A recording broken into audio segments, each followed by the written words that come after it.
हरे राम राम राम हरे हरे, हरे कृष्ण कृष्ण कृष्ण हरे हरे, हरे राम राम राम हरे हरे, हरे कृष्ण कृष्ण कृष्ण हरे हरे, हरे राम राम राम हरे हरे, हरे कृष्ण कृष्ण कृष्ण हरे हरे, हरे राम राम राम हरे हरे, हरे कृष्ण कृष्ण कृष्ण हरे हरे, हरे राम राम राम हरे हरे, हरे कृष्ण कृष्ण कृष्ण हरे हरे, हरे राम राम राम हरे हरे, हरे कृष्ण कृष्ण कृष्ण हरे हरे,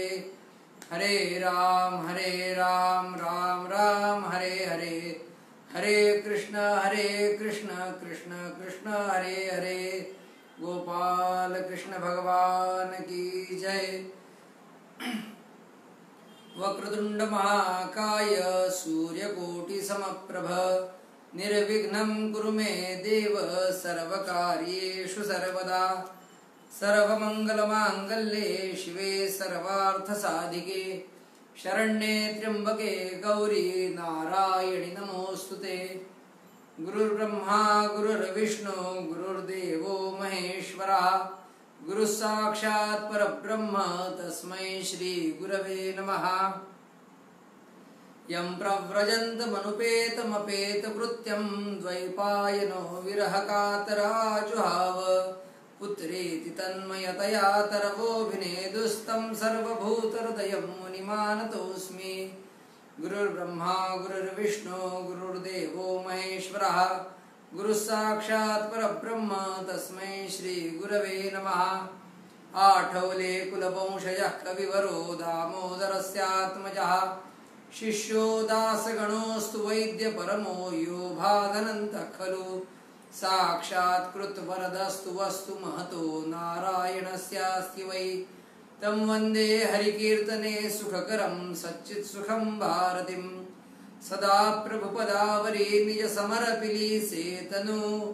कथेतमनगोविले कमलमालिके सीजणो, मुखातुन जसाधरा सगुणभक्तिचा वाहतो। समर्थगणुदास ते सततमी नमस्कारितो।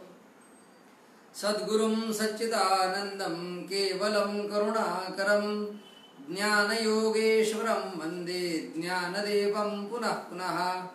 वाङ्मनो बुद्धिभावानामतीतं परमेश्वरं, निष्कलं सगुणं वन्दे ज्ञानदेवं पुनः पुनः।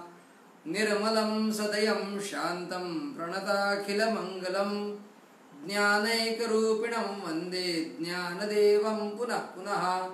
कुंडलीकवरदा हरि विठ्ठल सद्गुरु ज्ञानेश्वर तुकाराम महाराज की जय। सद्गुरु दासगणो महाराज की जय। स्वामी वरदानंद महाराज की जय। सद्गुरु बाबा साहेब महाराज की जय। जय जय रघुवीर समर्थ। नमः पार्वती पते हर हर महादेव। भारत माता की जय। सर्वधर्मान् परित्यज्य मामेकं शरणं व्रज, अहं त्वा सर्वपापेभ्यो मोक्षयिष्यामि मा शुचः।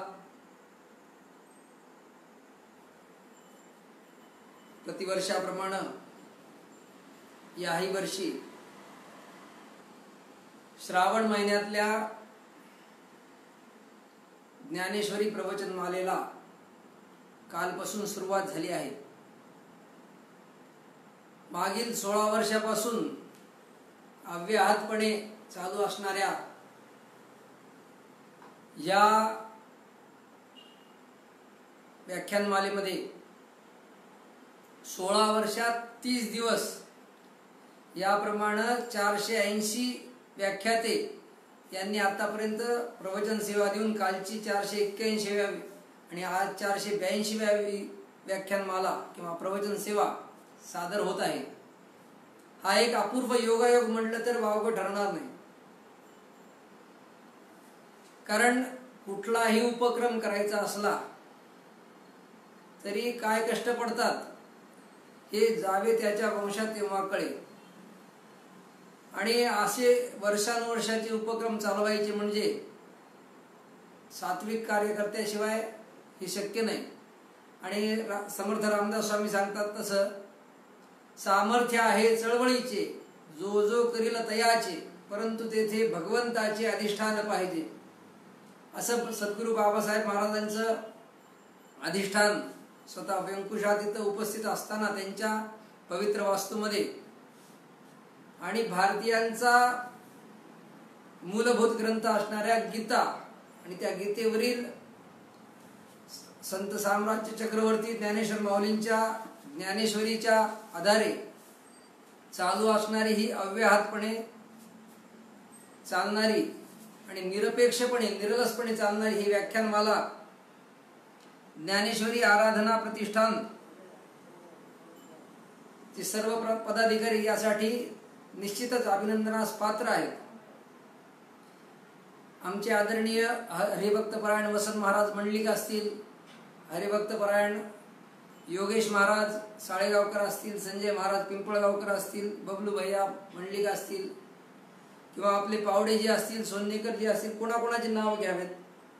ही सगळी माणसं म्हणजे भगवद्गीतेने सात्विक कार्यकर्त्याचं जे वर्णन केलेलं आहे त्या वर्णनामध्ये फिट बसतात.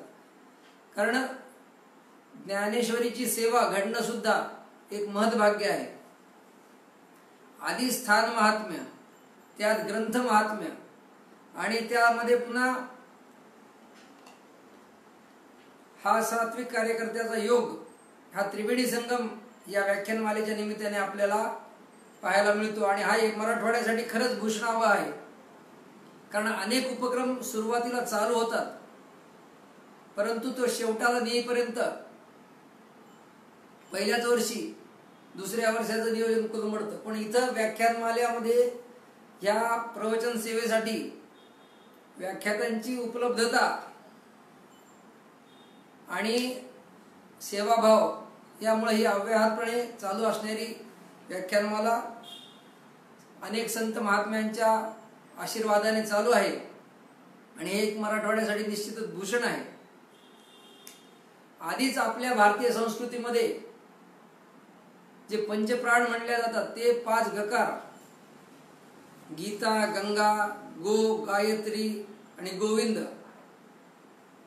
त्यामध्ये गीता ही सगळ्या भारतीयांचं आराध्य मूळ ग्रंथ असल्यासारखा आहे. कारण भगवद्गीता ही भारतीयांची पहिचान आहे, ओळख आहे. भारतीय संस्कृतीमध्ये ज्या प्रस्थानत्रयीला वेदानंतर अत्यंत महत्व आहे, त्या प्रस्थानत्रयीमध्ये ब्रह्मसूत्र असतील, उपनिषद असतील, गीता असेल, हे महत्वाचे आहेतच. ही भारतीयांची धरोहर आहे. तसेच महाभारत आहे, रामायण आहे, अनेक ग्रंथ आहेत ज्यामध्ये आयुर्वेद आहे, वाघभट्टाचा ग्रंथ आहे, पुराणे आहेत, शिल्पशास्त्र आहे, अनेक साहित्य निर्मिती आहेत. हे सगळे भारतीयांची ठेवा आहे, मौलिक ठेवा आहे. आणि हे भारतीयांचं आहे म्हणून भारतीय श्रेष्ठ आहे. नाहीतर असं काय आहे भारतीयांकडे की भारतीय संस्कृती ही श्रेष्ठ गणल्या जावी. परंतु जगामध्ये ज्या वेळेस मनुष्य अन्न वस्त्र निवारा ह्या गरजेपुरता मर्यादित होता, त्यावेळेस सुद्धा भारतीयांनी अचाट असं उन्नत असं संस्कृतीचं दर्शन करणारं वाङ्मय हे अत्यंत प्रगतीचं लक्षण समजले जाते. कुठलाही समाज किती प्रगत आहे तर त्यांच्याकडे असणारं वाङ्मय किती प्रगत आहे त्यावरून त्या समाजाची प्रगती गणल्या जाते. आपल्याकडे नुसतं साहित्य जर पकडलं तर साहित्यामध्ये सुद्धा अशी भारतीयांची धरोहर आहे की उपमा कालिदासस्य भारवेरर्थ गौरवम दंडिनः पदलालित्यम माघे संति त्रयो गुणः. ते म्हणाले उपमा कोणाची आहे, साहित्यामध्ये उपमा कोणी चांगली वापरली, उपमा कालिदासस्य भारवेर अर्थ गौरवम, अर्थ घनीभूत आहे, अर्थाने परिप्लुत असे वाङ्मय निर्मितीचं श्रेय भारवीला आहे. पदलालित्य कोणाला आहे तर दंडिनः पदलालित्यम, परंतु माघ नावाचा जो कवी आहे त्या माघाच्या ठिकाणी म्हणले माघे संती त्रयो गुणा, हे तिन्ही गुण एका माघाच्या ठिकाणी आपल्याला त्याच्या साहित्य निर्मितीत आढळतात. परंतु हे झालं त्यानंतर जो कवी हर्षमिश्र आले, त्या हर्षमिश्रांनी जे ग्रंथ निर्माण केले ते दोनच ग्रंथ असे आहेत की हिमालयाचे दोन शिखर असल्यासारखे. एक ग्रंथ जो निर्माण केला तो म्हणजे सगळ्या शास्त्रांचा विचार ज्यामध्ये आहे आणि त्याचं खंडन मंडन त्यांनी सांगितलं. तो खंडन मंडनात्मक खंडन खंड खाद्य नावाचा अत्यंत तर्ककर्कश असणारा ग्रंथ कवी हर्षाने निर्माण केला. आणि तो इकडं तर्ककर्कश असणारा शास्त्र सांगणारा ग्रंथ तयार करत असतानाच हर्षाने दुसरा ग्रंथ लिहिला, त्याचं नाव नैषधीय काव्य. म्हणजे सगळ्या नवरसामध्ये जो रस अत्यंत श्रेष्ठ असा मानला जातो तो शृंगार रस घेऊन हे नैषधीय काव्य नलदमयंती आख्यान नैषधाने रचलं. आणि त्या बाबतीत कवी असं म्हणतात, तावत भारवेर भाती, म्हणजे आकाशात तो भारवीत तेव्हापर्यंतच प्रकाश देतो जोपर्यंत यावन माघस्य नोदया, जोपर्यंत माघ कवीचा उदय होत नाही. यावद भारवेर भाती यावन माघस्य नोदया उदिते नैषधे काव्ये को माघा क्वच भारवी. पण जेव्हा या नैषध काव्याचा उदय झाला तेव्हा कोण माघ म्हणाले कोण भारवी, एवढं त्या नैषधे काव्याचं महात्म्य आहे. आणि ते महात्म्य कशामुळं, तर एकाच व्यक्तीचा उभय संयोगी असणारा एक तर्ककर्कश खंडन खंड खाद्यासारखा आजही विद्वानांच्या डोक्याचा पार, आपण ज्याला भुगा म्हणू, असा भुगा करणारा, डोक्याची पार परीक्षा घेणारा, मेंदूची परीक्षा घेणारा खंडन खाद्य काव्य ते बुद्धीला खाद्यच आहे. आणि दुसरा म्हणजे अत्यंत शृंगार रसाचं परिप्लुत वर्णन असणारा, जो शृंगार रस सगळ्या रसांचा अधिपती आहे असा शृंगार रस परिपूर्ण नैषधीय काव्य रचणारा हर्ष. आणि आपल्या महाराष्ट्रासाठी ललांबूत असणारे संतश्रेष्ठ संत साम्राज्य चक्रवर्ती ज्ञानेश्वर माऊली महाराज आपल्या ज्ञानेश्वरीमध्ये या शांत शृंगार रसाबद्दल म्हणतात, नुसधीची शांत कथा आणि जेल कीर वाक्पथा, जे शृंगाराच्या माथा पाय ठेवी. म्हणजे असा जो सगळ्या कवींमधला जो नैषधीय काव्य रचणारा कवी हर्षमिश्र, त्याचा शृंगार रस आणि त्या शृंगार रसाच्या डोक्यावर माझा शांतरस पाय ठेवील एवढी मी कवी ही वाक्पथाने माझ्या वाणीमधून ही शांत कथा मी सांगत आहे असं ज्ञानेश्वर माऊली आत्मविश्वासपूर्वक सांगतात. मी एवढं सांगतोय एवढ्यासाठी या सगळ्या कवींच्या मध्ये ज्ञानेश्वरीचं काय स्थान असलं पाहिजे हे आपण अन्योक्ती मार्गाने समजून घेण्यासाठी हे सगळं सांगतोय. म्हणजे जो शांत रस माऊलींनी सांगितला आहे आणि जे कीर वाक्पथा, कीर म्हणजे निश्चयात्मक सांगतात माऊली, कीर वाक्पथा, मी जे आता बोलणार आहे म्हणजे या शांत रसामध्ये तो शांत रस कसा आहे, जो शृंगाराच्या माथा पाय ठेवी. आणि अशी माऊलींची ज्ञानेश्वरी आणि तिचं व्याख्यानमाला आपण आज ह्या श्रावण महिन्याच्या निमित्ताने साधारणतः श्रावण महिन्यात किंवा चातुर्मासातच पर्व काळामध्ये सत्संग सद्ग्रंथांचं वाचन करत असतो. आणि आज मी माझं महत्भाग्य समजतो की ह्या निमित्ताने मी हे प्रवचन करण्यासाठी नाही तर त्या निमित्ताने मला ज्ञानेश्वरी आणि भगवद्गीतेचं आलोडन करता आलं. आणि हे 2 दिवस अभ्यासाचे माझे इतके आनंदात गेले की मला लोकांच्या साठी प्रवचन करतोय ह्याच्यापेक्षा आनंद झाला की मला सगळ्या आयोजकांनी संधी दिली. कारण ह्या ज्ञानेश्वरीचं विषयच असा आहे की भगवद्गीता असेल ज्ञानेश्वरी असेल, त्याला माऊलींच्याच भाषेत सांगायचं म्हणजे ग्रंथाच्या अंगात झोंबीजे. या ग्रंथाशी जेवढा आपण लढीवाळपणा करू, जसं वासुरा त्याच्या गाईच्या सोबत पायापायात करतो तसं तेवढं अधिकच त्या गाईला पाना फुटतो.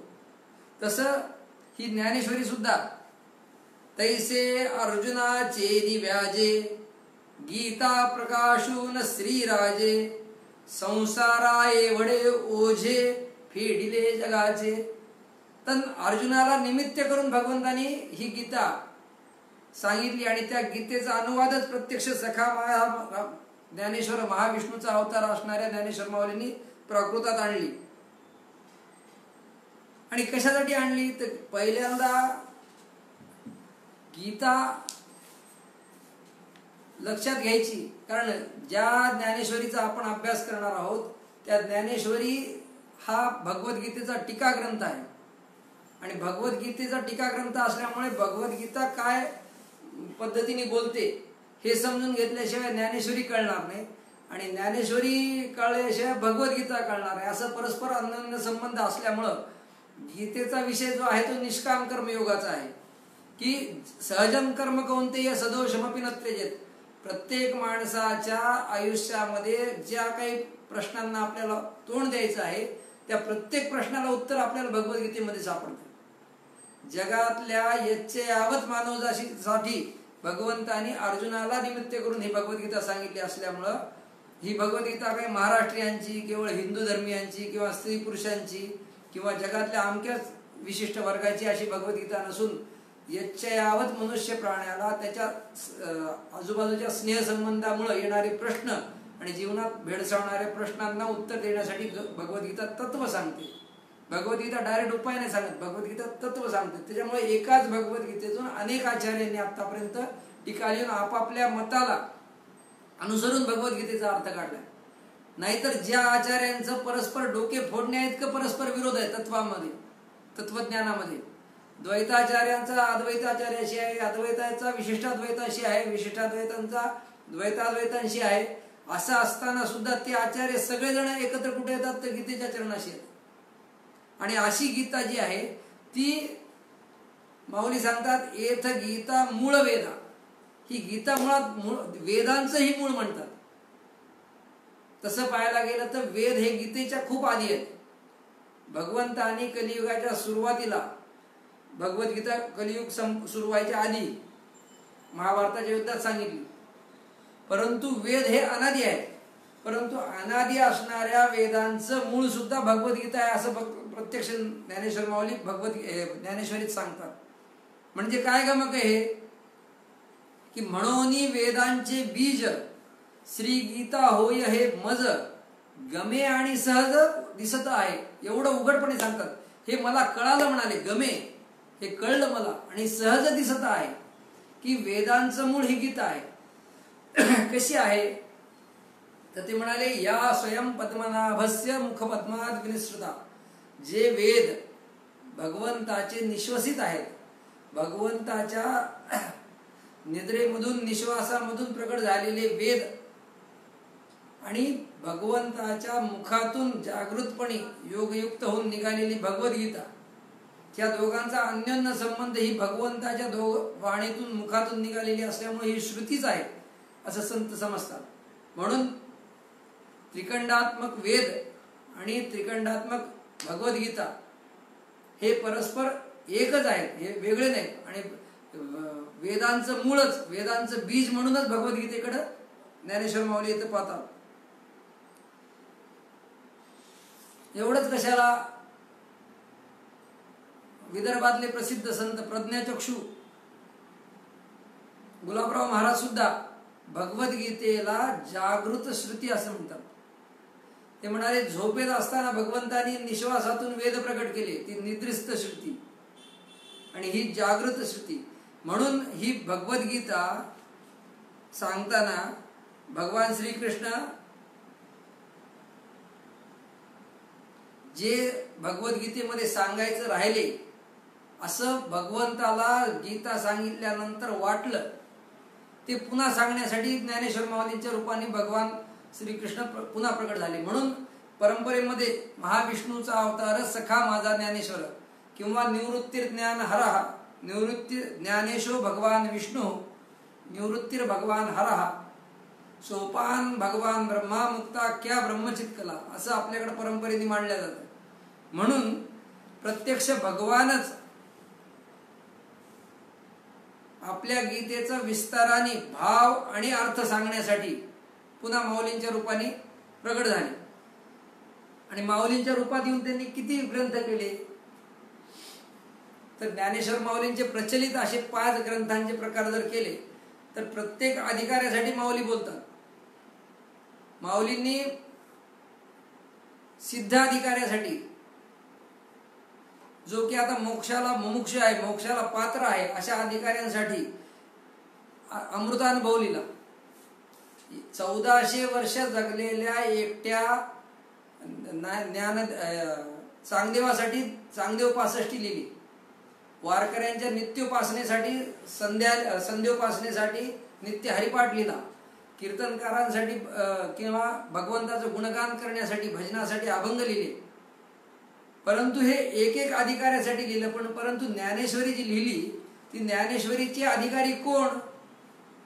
तर सर्वजन सुलभ अशी ज्ञानेश्वरी आहे. म्हणून एकनाथ महाराज म्हणतात, ओम नमो ज्ञानेश्वरा निष्कलंका, जयाची गीतेची वाचिता टीका, ज्ञान होय लोका अतिभाविका ग्रंथार्थ्या. सामान्य लोकाला सुद्धा ब्रह्मविद्येचा सुकाळू करण्याचं प्रतिज्ञा करून प्रत्यक्ष माऊली ज्ञानेश्वरीची रचना करतात. म्हणून भिन्न रुचिर ही लोका, अनेक लोकांची अनेक रुची, नाम वैचित्र्यात द्रुजकुटील नाना पथजुषाम. अनेक लोकांच्या अनेक रुचीप्रमाणे सुद्धा सगळे जरी जण ज्ञानेश्वरीकडे बघायला लागले तरी प्रत्येकाला ज्ञानेश्वरीतून काही ना काहीतरी भेटत राहतं. ज्ञानेश्वरी मधल्या विषयाचं वैविध्य जरी नुसतं आपण आवाका किंवा नुसती यादी जरी पाहिली तरी आपलं उर दडपून जाईल असं ते सगळे विषय त्याच्यात आलेले आहेत. ज्ञानेश्वरीत काय आलं नाही? अहो, ज्ञानेश्वरीमध्ये आलेल्या विषयांची यादीच आपण जर बघितली तर ज्ञानेश्वरीमध्ये सगळे वैदिक अवैदिक दर्शनांचे उल्लेख आलेला आहे किंवा कुठं ना कुठं त्यांचे तत्व आलेले आहेत. जसं जैन दर्शन आहे, चार्वाक दर्शन आहे, बौद्ध दर्शन आहे, वैशेषिक दर्शन आहे, रसेश्वर दर्शन आहे, रामानुज दर्शन आहे, न्याय दर्शन आहे, सांख्य दर्शन आहे, पाणिनी आहे, योग आहे, वेदांत आहे, तत्वज्ञान आहे. या सगळ्यांचा उल्लेख आपल्याला ज्ञानेश्वरीत कुठं ना कुठं भेटतो. तसंच नुसत्या तत्वज्ञानातले जे वेगवेगळे वाद आहेत, जसा अजातवाद आहे, मायावाद आहे, कल्पनावाद आहे, अवच्छेदवाद आहे, प्रतिबिंबवाद आहे, वृत्तीव्याप्तीवाद आहे, फलव्याप्तीवाद आहे, असे तत्वज्ञानातले अनेक वाद सुद्धा आपल्याला ज्ञानेश्वरीत पाहायला मिळतात. ज्ञानेश्वरीतले नुसत्या निसर्ग वर्णनाचं किंवा ज्ञानेश्वरी जी उपमा उपमेयाने बोलते त्या उपमा उपमेयात अगदी अपामर पंडिता नाम हे सगळ्यांना कळण्यासारखे उपमा उपमेय देते. अगदी रोजच्या जीवनातले सार्वत्रिक, आता ज्ञानेश्वरी लिहून 750-800 वर्ष झाले तरी ते उपमा त्या सगळ्या उपमा आजही आपल्याला प्रतीत होतात. असे एवढ्या निसर्गाशी अनुरूप असणारे सगळे वर्णन ज्ञानेश्वरीत आपल्याला पाहायला मिळतात. सूक्ष्मता किती, खाद्यपदार्थ, फुलं, वनस्पती, वन यांच्याबद्दलचं वर्णन आपल्याला यामध्ये ज्ञानेश्वरीमध्ये पाहायला मिळतं. परंतु हे सगळं जे आहे ते माऊली सगळं लिहितात. पण त्याच्यासाठी कशासाठी लिहितात? तर माऊली त्याच्यात एक कारण सांगतात की हे सगळं मी लिहायलो कशासाठी? हे स्वानंद भोगाची सेल भलतयासी देईल, सर्वेंद्रिया पोषविल श्रवणा करवी.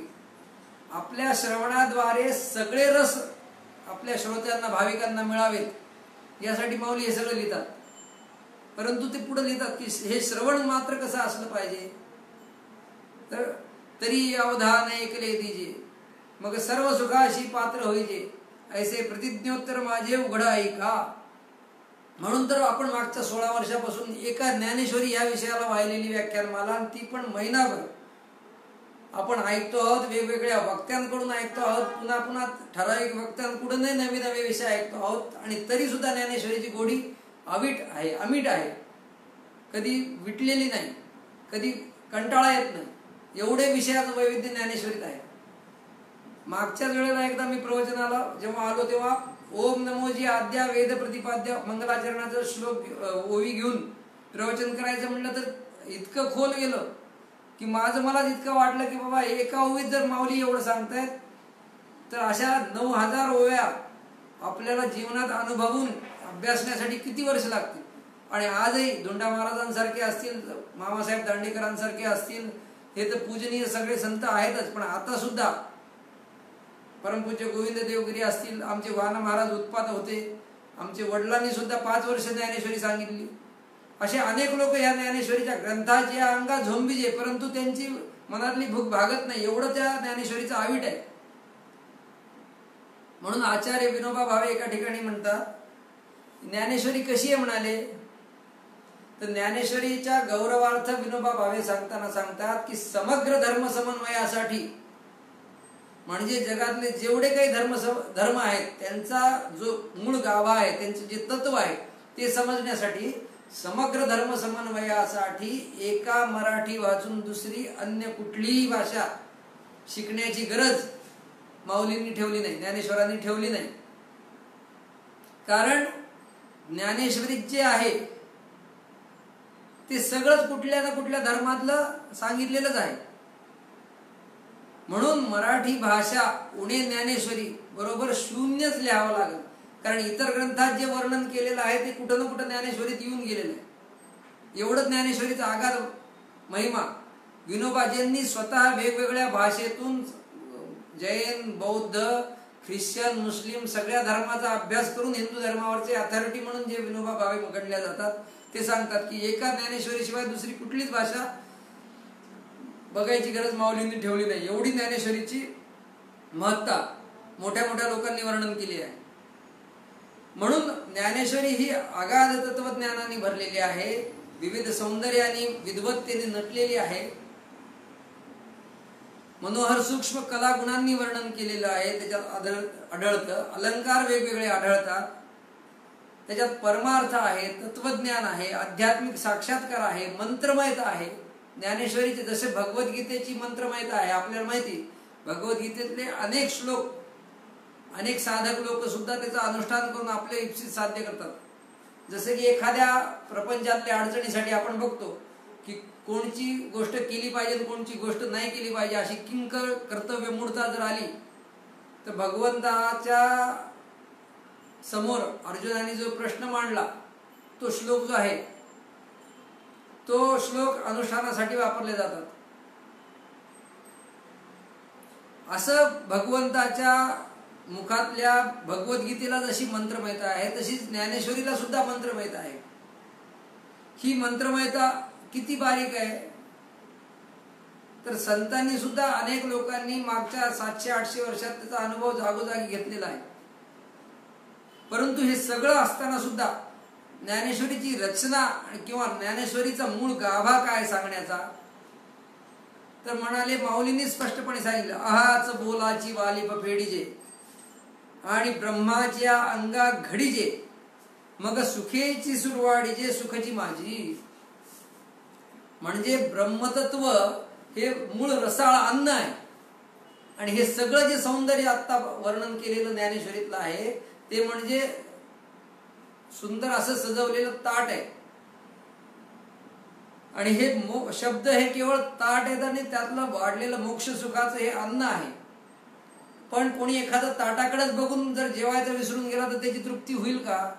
तसं म्हणाले ह्या मोक्ष सुखाच्या अन्नाकडे दुर्लक्ष करून जर ह्या बाकीच्याच फापट पसाऱ्यात जर कोणी अडकला तर तो कसा होईल म्हणाले की मुका बोलतो आहे आणि बहिरा ऐकतो आहे अशा पद्धतीनेच होईल.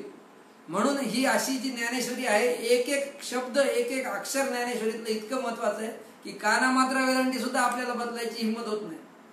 पाठभेद असलेल्या वेगवेगळ्या संप्रदायातले सुद्धा दोन्ही पाठभेद कसे खरे ठरतात एक उदाहरण सांगतो. जरी मंत्रेची वैरी मरे जरी मंत्रेची वैरी मरे मग तरी वाया का बांधावी कटारे. म्हणजे जर मंत्रानेच एखादा वैरी मरत असेल तर उगाच शस्त्राचे आगार बांधून काय उपयोग आहे असं एका ठिकाणी. आणि काही लोकांना माऊली जर एवढे कोमल हृदयी आहेत तर ते मंत्राने एखाद्याला मारतील का अशी शंका. म्हणून एक दुसऱ्या पाठभेद परंपरेनुसार आहे जरी मैत्रेची वैरी वरे तरी वाया का बांधलेली कटारे.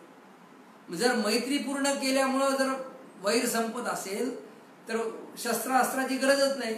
म्हणजे मैत्र आणि मंत्र एवढ्या शब्दात सुद्धा माऊली दोन्ही अर्थाने बरोबर ठरतात.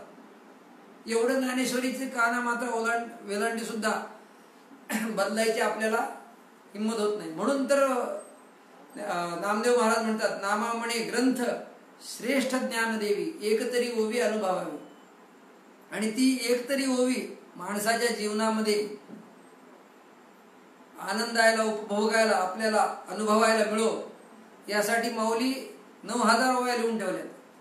आणि हे प्रवचनमालेची ही संधी सापडून आज प्रवचन सेवेला घेतलेला जो श्लोक आहे भगवद्गीतेतला, तो श्लोक म्हणजे सर्वप्रथम उच्चार केला होता, सर्वधर्मान् परित्यज्य मामेकं शरणं व्रज अहं त्वा सर्वपापेभ्यो मोक्षयिष्यामि मा शुचः. साधा सरळ भावार्थ याचा असा आहे की सर्व धर्मान् परित्यज्य, सगळ्या धर्माचा तू त्यागपूर्वक परित्याग कर, सर्व धर्म त्यागून टाक, सर्व धर्म सोडून दे आणि काय कर, माम एकम शरणं व्रज, माझ्या एकट्याला तू शरणी. मग काय होईल म्हणाले, अहं त्वा सर्व पापेभ्यो, मग जो मी असा आहे तो तुला सर्व पापेभ्यो, सगळ्या पापापासून, मोक्षयिष्यामि, तुला मोकळा करीन, तुझ्या पापापासून तुला मुक्त करीन, मा अशुचः, तू दुःख करू नकोस, म्हणून तू दुःख करू नकोस. हा 18व्या अध्यायातला 66वा श्लोक आहे भक्तिशास्त्राच्या नुसार. आणि माझ्या वैयक्तिक आवडीचा सुद्धा एवढा श्लोक वाचल्यावर असं वाटलं की बाबा भगवंत आणि भगवद्गीतेमध्ये किम कर्म किम कर्मेति कवयोप्यत्र मोहिता असे अवघड सगळं सांगून ठेवलेलं असताना शेवटच्या श्लोकात भगवान सांगतात की सर्व धर्मान् परित्यज्य, सगळे धर्म तू सोडून दे आणि एकट्या मला शरण ये. तर हा भक्तिशास्त्राने महत्वाचा आणि उपक्रम उपसंहाराच्या दृष्टीने गीताशास्त्राचा हा अंतिम श्लोक आहे. आता कोणी म्हणत भगवद्गीतेचा अंतिम श्लोक तर यत्र योगेश्वर कृष्ण यत्र पार्थ धनुर्धरा आहे.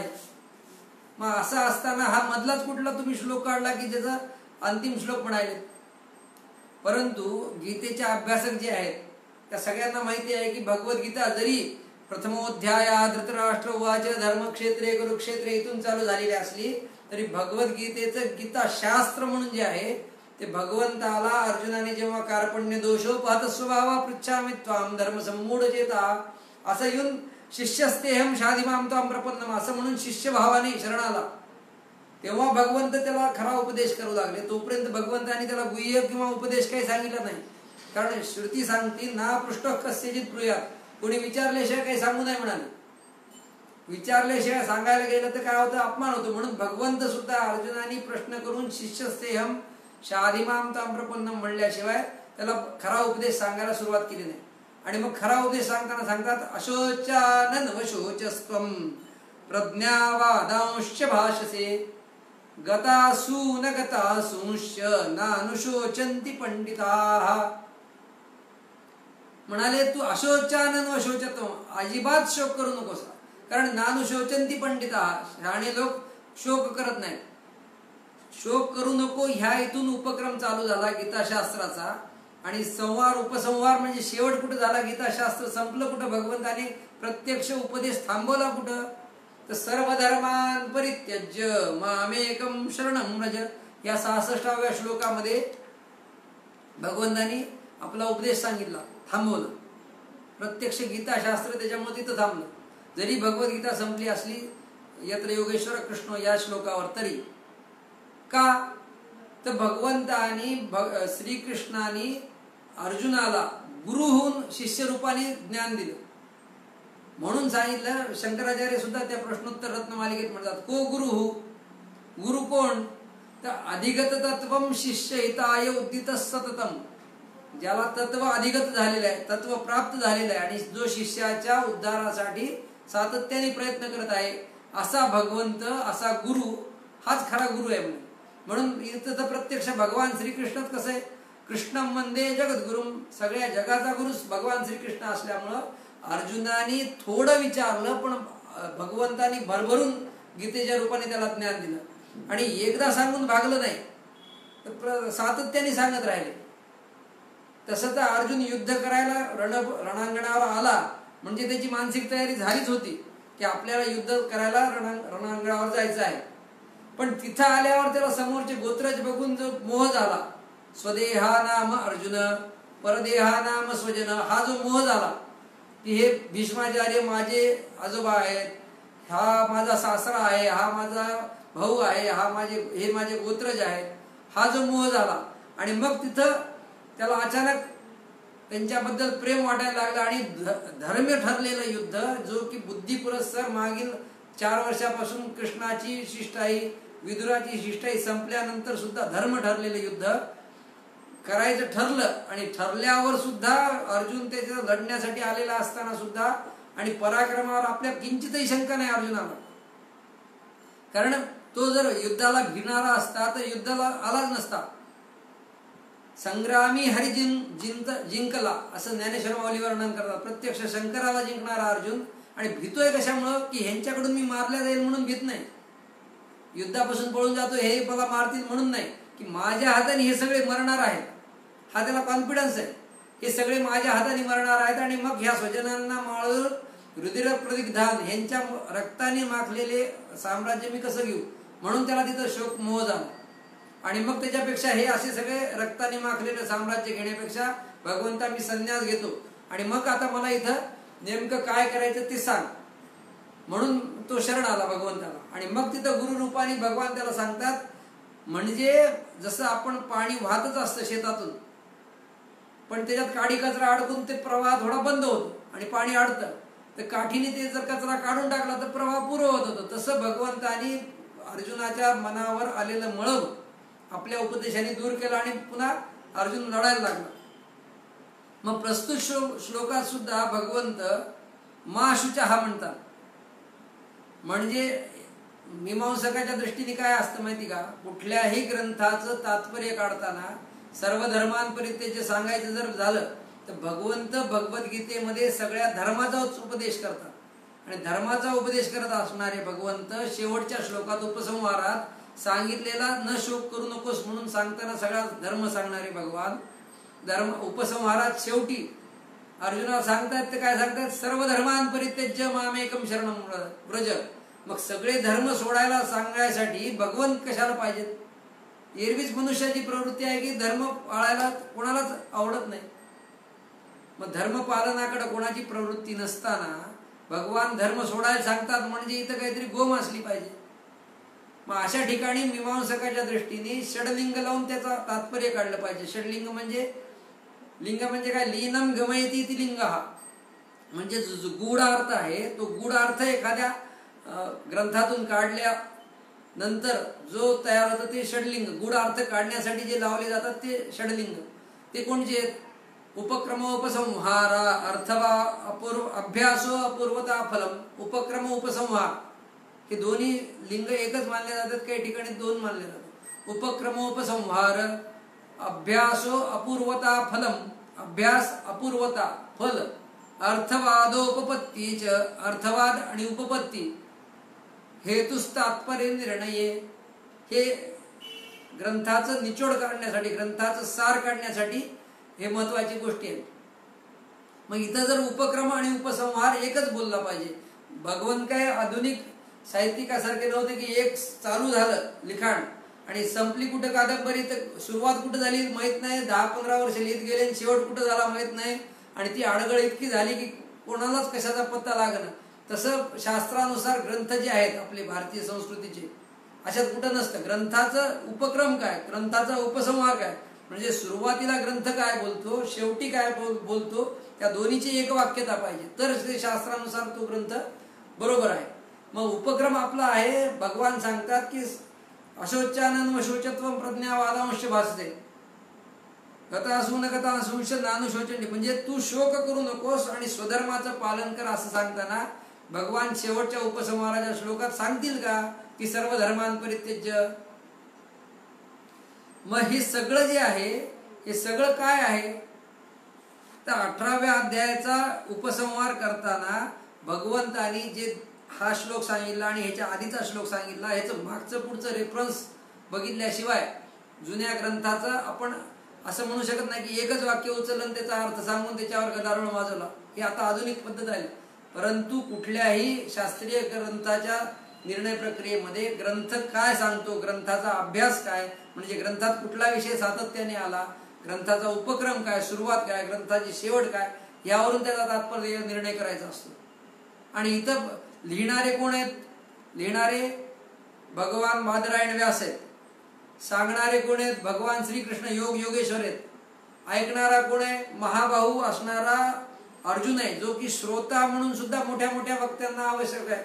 म्हणजे ज्या वक्त्यांचे आमचे वरदानंद भारती म्हणायचे, अर्जुन श्रोता कसा आहे तर ज्यांना हजारो लोक ऐकायला तयार आहेत अशा सिद्धहस्त वक्त्याला सुद्धा हवासा मागून न मिळणारा श्रोता असणारा अर्जुन आहे. म्हणजे आमच्यासारख्या फडतूस प्रवचनकारांना सुद्धा 2-4 श्रोते मिळाले तर आनंद वाटतो, परंतु ज्यांना लाखो श्रोते आहेत अशा वक्त्याला सुद्धा श्रोता कसा पाहिजे तर म्हणाले अर्जुनासारखा, कारण तो सांगितलं की ऐकणार आहे. इतर लाखाही श्रोते असले तर सांगितलेलं ऐकणारे किती श्रोते भेटतात. म्हणून अर्जुनासारखा श्रोता आहे, भगवंतासारखा योगेश्वर भक्त आहे, व्यास बादरायणांसारखा लेखक आहे, शंकराचार्यांसारखा शंकराचार्यम केशवम बादरायण व्यास सुद्धा प्रत्यक्ष विष्णूचा अवतार आहे आणि शंकराचा अवतार असणारे शंकराचार्य त्याच्यावर भाष्य लिहिले आणि त्या भाष्यकारा ते वाटप सुतू म्हणणारे ज्ञानेश्वर माऊली स्वतः महाविष्णूचा अवतार आहेत. आणि अशी सगळी मांदियाळे असणारे लोक असा विपरीत अर्थ काढून निष्फळ चर्चा करतील का? किंवा जो मानवी कल्याणाचा विचार नाही ते बोलतील का? ते काय तुमच्या आमच्यासारख्या गप्पा मारत बसणार आहेत का? मग एखाद्या ग्रंथाला एवढे लोक जर त्या ग्रंथावर बोलतायत, एवढे लोक या ग्रंथासंबंधी चर्चा करतायत, तर म्हणजे निश्चितच ह्या गोष्टीत काहीतरी वेगळं काही तथ्य असलं पाहिजे. मग हा श्लोक आणि ह्याच्या आधीचा श्लोक हा कसा आहे? ह्याचा आधीचा कोणचा? 65वा श्लोक आहे. सर्वगुह्यतमं भूयः 64वा श्लोक. सर्वगुह्यतमं भूयः शृणु मे परमं वचः. भगवान इथे सांगतात की 18वा अध्याय मुळातच कसा आहे की हा कळसाध्याय आहे. म्हणजे पहिल्या अध्यायापासून ते 17व्या अध्यायापर्यंत भगवंताने भगवद्गीतेमध्ये जे विषय सांगितले, जे विषय शंका अर्जुनाच्या दूर करण्यासाठी मांडले, त्या सगळ्यांचं सार 18व्या अध्यायात आहे. म्हणून माऊली सुद्धा ह्या 18वा अध्याय कळसाध्याय म्हणतात. आणि या कळसाध्यायामध्ये 18व्या अध्यायामध्ये आधीच भगवद्गीतेचं सार आलेलं आहे आणि त्या भगवद्गीतेच्या साराचं सार पुन्हा भगवंत इथं सांगताना प्रस्तावना करतात की सर्वगुह्यतमं सर्वगुह्यतमं भूयः शृणु मे परमं वचः. माझं तू परमं वच असं परम असलेलं हे बोलणं ऐक. कसं ऐक? भूयः पुन्हा ऐक. काय ऐक? इष्टोऽसि मे दृढमिति ततो वक्ष्यामि ते. कारण तू माझ्या अगदी जवळच आहे, इष्ट आहेस आणि दृढ आहेस, म्हणून तुला मी हे पुन्हा सांगायला. म्हणजे हा आता ह्या 2 श्लोकात भगवंत जो विषय सांगणार आहेत ते पुन्हा सांगणार आहेत. कुठला पुन्हा? म्हणजे 17 अध्यायात सांगितलेला पुन्हा 18व्या अध्यायात त्याचं उजळणी केलेला आणि त्या 18 अध्यायाची उजळणी केलेले हे 2 श्लोक कोणचे? मन मना भव मद भक्तो मद्याजी माम नमस्कुरु मामय वश्यसि सत्यन्ते प्रतिजाने प्रियोसि मे सर्वधर्मान् परित्यज्य मामेकं शरणं व्रज अहं त्वा सर्व पापेभ्यो मोक्षयिष्यामि मा शुचः. आता हे 2 श्लोक म्हणजे भगवद्गीताकारांनी गीतेचं काढलेलं सार आहे, गीतेच्या साराचं सार आहे. म्हणजे इतर भाष्यकारांनी भगवद्गीतेचं सार काय म्हणून काढलेलं जे तत्व असेल त्याच्यापेक्षा प्रत्यक्ष भगवद्गीताकारांनी काढलेलं सार 18वा अध्याय आणि त्या साराचंही सार असणारा हे 2 श्लोक. म्हणजे त्या 2 श्लोकातला शेवटचा श्लोक म्हणजे किती महत्वाचा असतील. म्हणजे हे जसं झालं की एक उदाहरण सांगायचं म्हणजे आपण जसं बघतो की कोर्टामध्ये एखादी केस उभारते आणि वकील आपल्या आशिलाला वाचवण्यासाठी कोर्टामध्ये 6 महिने आपली काय आर्ग्युमेंट म्हणते ते प्रतिवाद करतो. 6 महिने प्रत्येक तारखेला प्रतिवाद केलेला शेवटच्या सुनावणीच्या दिवशी वकील काय करतो की ह्या 6 महिन्यात जे काही 10-20 सुनावण्या झाल्या त्या सुनावणीतलं प्रत्येक दिवशीचा मुद्दा, महत्वाचे मुद्दे शेवटच्या दिवशी घेतो.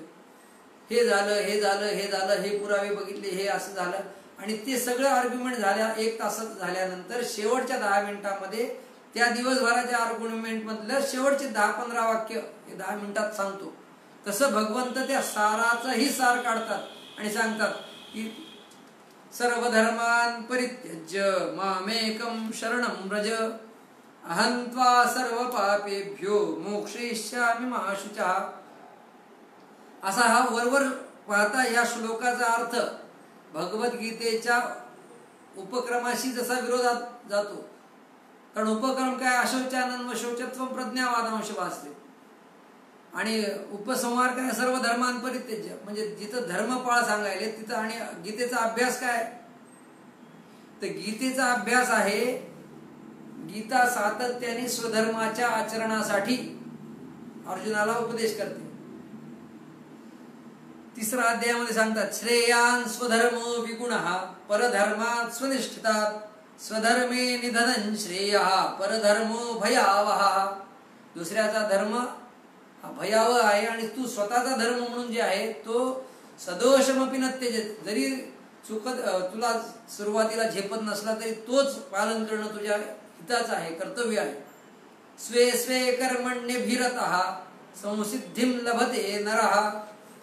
18व्या अध्यायात 45व्या श्लोकात सांगतात.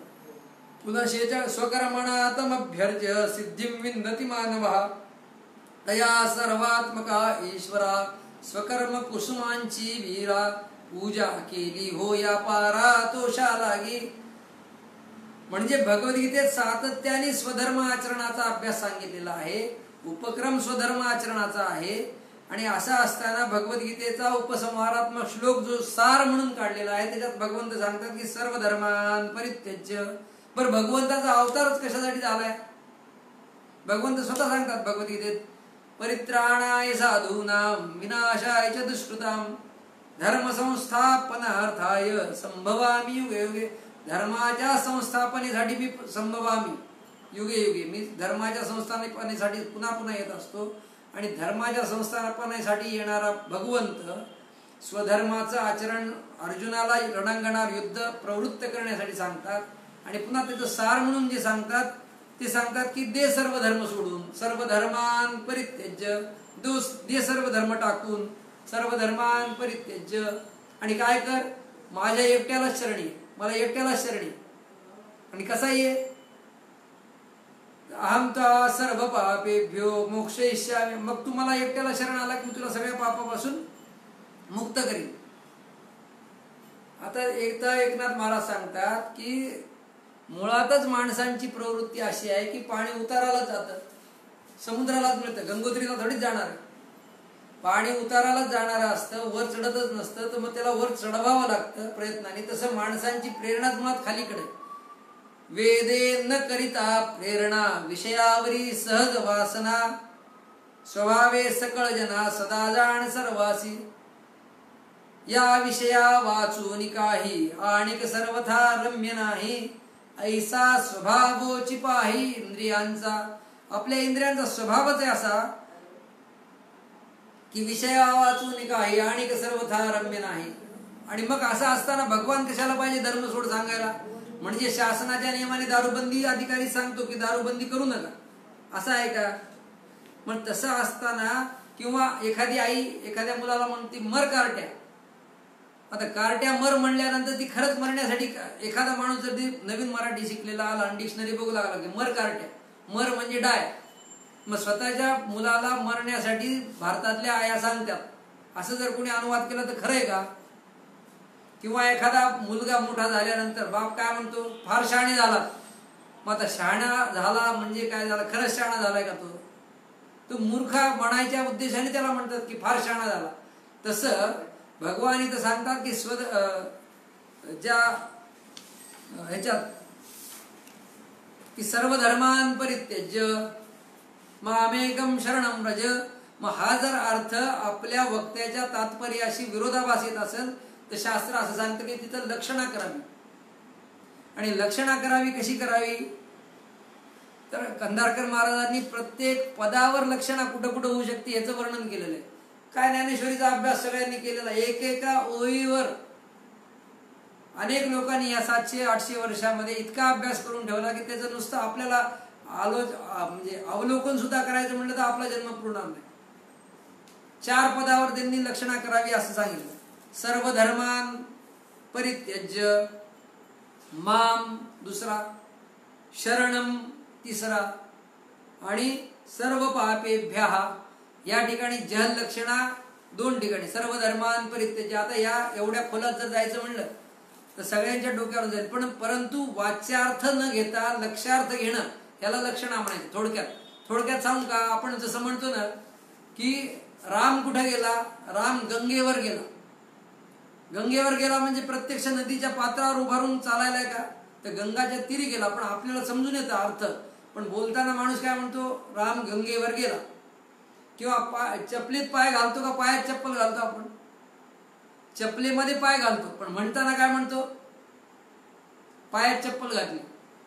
पण विपरीत बोलतो, पण अर्थबोध मात्र सरळ होतो. त्याला म्हणायचं लक्षणा. आणि तीच लक्षणा कोणची, जहल लक्षण आहे, जहल लक्षण आहे, अजहल लक्षण आहे, भागत्याग लक्षण आहे. मग महाराज इथं स्पष्ट करून त्या भाषेत सांगतात, सर्व धर्मांपरित्यज्य म्हणजे काय, की जे सर्व धर्म आहेत. कोणचे धर्म, की माऊली सांगतात स्वर्ग आणि नरकाला सूचक असणारा जो काम आहे, धर्माधर्म आहे. स्वर्ग आणि नरक ज्याच्यामुळे प्राप्त होतात ते धर्म आणि अधर्म. आणि तो धर्म आणि अधर्म कशामुळे तयार होतो, की अज्ञानामुळे होतो. आणि ते अज्ञान कशाने नाश पावतं, तर ज्ञानाने नाश पावतं. म्हणून त्या अज्ञानाला नाश करणारं जे ज्ञान आहे ते म्हणजे सर्व धर्मांपरित्यज्य, त्या अज्ञानाचा नाश. म्हणून इथं जल लक्षणा करायची अज्ञान या अर्थाने. सर्व धर्मान म्हणजे अज्ञान.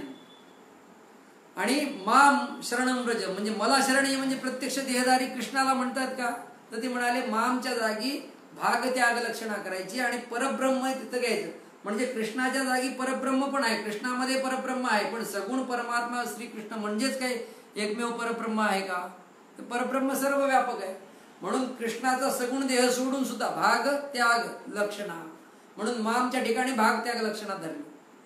आणि शरणम व्रज, तर शरणम व्रज मध्ये माऊलींनी इतकी व्याख्या करून ठेवली. शरण कसं असलं पाहिजे, शरणागत कसलं असलं पाहिजे, कसं असलं पाहिजे. पै आपुले भेदे वीण माझे जाणीचे एकपण, तयाची नाव शरण मज येणे गा. माऊली उदाहरण सांगतात, शरण येणं म्हणजे काय, की घडा आहे, घडा फुटला तर आतलं आकाश आणि बाहेरचं आकाश वेगळं एकत्र व्हायला काही दुसरं लागतं का. तसं म्हणाले तुझं मी पण त्याग आणि मला शरण ये, म्हणजे जागेवरच. आणि तेच भाग जहल लक्षणेने सांगितलेलं आहे, की शरणम व्रज म्हणजे काय, तर ज्ञान ब्रह्मज्ञान जर झालं की तो आणि मी एकच आहे, वेगळा नाही, तत्त्वमसी, तर ती शरण येणं आहे. आणि सर्व पापेभ्यो म्हणजे काय, सर्व पाप कोणचे, तर म्हणाले जन्म मृत्यूला कारक असणारे सर्व बंध लक्षण पाप किंवा जीवग्रंथी म्हणजे जीवबाधा जी म्हणतो आपण परमार्थामध्ये, ती जीवबाधा जी आहे ती अजहल लक्षणींनी सांगितलं की सर्व पाप कोणचे, सर्व पापेभ्यः. म्हणून ब्रह्मविद्येचा विचार करताना भगवद्गीता हे थोडं खोलात गेलं, ज्ञानेश्वरी थोडी खोलात गेली, तर ब्रह्मविद्येचा सुकाळू आहे. त्याच्यामुळे वरवर पाहता न लक्षात येणारे सुद्धा गूढार्थ ह्या आपल्याला भगवद्गीतेमध्ये आणि ज्ञानेश्वरीमध्ये पाहायला मिळतात. कारण भगवद्गीतेच्या प्रत्येक अध्यायाच्या शेवटीच आपण म्हणतो ना, श्रीमद भगवद्गीतासु उपनिषत्सु ब्रह्मविद्यायाम योगशास्त्रे, योगशास्त्र म्हणजे कर्मयोगशास्त्र, कर्मयोगाला योग म्हणलेले भगवद्गीतेत. पण ही कशी आहे, ब्रह्मविद्यायाम म्हणजे हार्ड कोर्स असेल तर थोडा हार्ड जाईलच ना, सोपं राहणार का. पण मग तिथं जे कळण्यासाठी आहे तर ते धर्माधर्म रूप जो काही सर्व धर्म आहे तुझा, ते सर्व धर्म जो जन्म मृत्यूला कारण आहे तो टाक. माऊलीचं उदाहरण आपल्या भाष्यामध्ये ओव्या सांगतात, भाष्य लिहितात, जवळपास 80-90 ओव्यांनी माऊलींनी ह्याच्यामध्ये लिहिल्या. त्यातल्या त्यात प्रत्येक ओवी अशी आहे की उचंबळून हृदय यावं. परंतु सुरुवातच करतात, आशा जैसी दुःखाते व्याली निंदा दुरिताते, हे असो जैसे दैन्याते दुर्भगत्व, तैसे स्वर्ग नरक सूचक, अज्ञान व्याले धर्माधिक, ते सांडू निघाली अशेख ज्ञाने येणे. म्हणजे प्रत्येक कार्याचा जो कारण आहे तो कारण जर सोडला तर कार्य निघणारच नाही. जसं की कारणाच्या त्यागातच कार्य आहे. जसं कुंभाराने सांगितलं की मी माझं आता गाढव सोडलं, माझं चक्र सोडलं, म्हणजे त्यांनी कुंभारकी सोडली. तसं म्हणाले आशा जैसी दुःखाते व्याली, दुःख कशामुळे होतं, आशेमुळे होतं. एखाद्या प्रेताभोवती 10 जण रडत असतात, 10 लोक बाहेर लांब उभ्या असतात, ते रडत नसतात का, तर त्यांचं त्या मेलेल्या माणसावर आशा नाही म्हणून ते रडत नाहीत. आणि जे रडायला त्यांची आशा बांधलेली आहे. म्हणून दुःख कशामुळे होतं, आशा जैसी दुःखाते व्याली, व्याली निंदा दुरिताते. दुरित कशामुळे होतं, तर निंदेमुळे होतं. हे असो जैसे दैन्या ते दुर्भगत्व. दुर्भगत्व कशामुळे? ते दैन्यपणामुळे येतं. तैसे स्वर्ग नरक सूचक. स्वर्ग मिळाला काय, नरक मिळाला काय? हे कशामुळे मिळालं? तर अज्ञान व्याले धर्माधिक. धर्म आणि अधर्म रूप जे अज्ञान आहे, त्या अज्ञानामुळे स्वर्ग आणि नरक तयार होतो. म्हणजेच पुढचा जन्म आपला माणसाचा तयार होतो. म्हणून भगवद्गीता जी सांगती, ती भगवद्गीता सांगते की निष्काम कर्मयोग, जे पुढच्या जन्माचं कर्म फळ तयार न करणार, पुढच्या जन्माचं फळ न तयार करणारं कर्म करणं, ती नैष्कर्म्य सिद्धी. आणि त्याचा उपदेश भगवद्गीता करते. म्हणजे पुढचा जन्म ज्यातून तयारच होणार नाही असं कर्म कर. ते कसं होईल? तर ते ईश्वरार्पण बुद्धीने होईल. आणि ते ईश्वरार्पण बुद्धीने होणारं कर्मच भगवद्गीतेचं सार आहे. आणि या ओवीचं सुद्धा सार आहे. म्हणून हे साराचं सार काढलेलं. आणि मग भगवंताने हा भगवद्गीतेचा उपदेश अर्जुनाला केला आणि उजव्या हाताने आपला बाहू पसरून अर्जुनाला आलिंगन दिलं. आणि या पूर्ण अध्यायातल्या या सारातल्या साराच्या ओवीचं एकदम सार एका ओवीत, जे की भक्तिशास्त्राचं अत्युच्च शिखर म्हणलं तरी वावगं ठरणार नाही. असं माऊली लिहितात की भगवंतानी अर्जुनाला कवटाळलं आणि शब्दाच्यानी सांगितलेला आतापर्यंतचा उपदेश शब्दाशिवाय पुढे जाऊन सांगतात. हृदया हृदय एक झाले, ये हृदयीचे ते हृदयी घातले, द्वैत न मोडता केले आपण ऐसे अर्जुना, दीपे दीप लाविला तैसा परिश्वंगू जो झाला, द्वैत न मोडिता केला आपण पार्थू. पार्थाला जे बोलून सांगितलेलं ज्ञान आहे, ते ज्ञान सुद्धा, त्याच्या पलीकडचं सुद्धा ज्ञान भगवंताने हृदयाचं हृदय भिडवलं आणि भगवंताने अर्जुनाला आपणासारखं करून टाकलं, स्वतःसारखं केलं. पण कसं? द्वैत न मोडता केले. हे द्वैत न मोडता आपणासारखं करणं म्हणजे काय, हे पुढे कधीतरी आपण व्याख्यानात बघू. ज्ञानेश्वरीचा डोहच एवढा अथांग आहे की ज्याची पोहणाऱ्याची जेवढी खोली जायची ताकद आहे, तेवढ्या जाऊन सुद्धा पुन्हा जसं शास्त्राच्या बाबतीत सांगतात की येतो वाचो निवर्तन ते अप्राप्य मनसासह, कारण तिथं जाऊन वाणी सुद्धा परत येते आणि मन सुद्धा. म्हणून हे महिनाभर चालणारं सत्र जे आहे, ह्या सगळ्या सात्विक कार्यकर्त्यांमुळं आज ज्ञानेश्वरीच्या पायाला स्पर्श करण्याची आपल्याला संधी मिळाली. हे महद्भाग्य बाबासाहेब महाराजांची कृपा, ज्ञानेश्वर माऊलींची कृपा, सद्गुरु दासगणू महाराजांची कृपा, स्वामी वरदानंद भारतींची कृपा समजतो. आणि किंबहुना तुमचे केले धर्म कीर्तन हे सिद्धी गेले, येथ माझे जी उरले पायीकपण. ह्याच माऊलींच्या शब्दाने पायरीला हात लावतो आणि आजची प्रवचन सेवा सद्गुरुचरणी समर्पित करतो. पुंडलिक वरदा हरी विठ्ठल. सद्गुरु ज्ञानेश्वर तुकाराम महाराज की जय. सद्गुरु स्वामी वरदानंद महाराज की जय. जय जय रघुवीर समर्थ बाबासाहेब महाराज की जय. पुंडलिक वरदा हरी विठ्ठल. विठ्ठल विठ्ठल विठ्ठल विठ्ठल विठ्ठल विठ्ठल विठ्ठल विठ्ठल.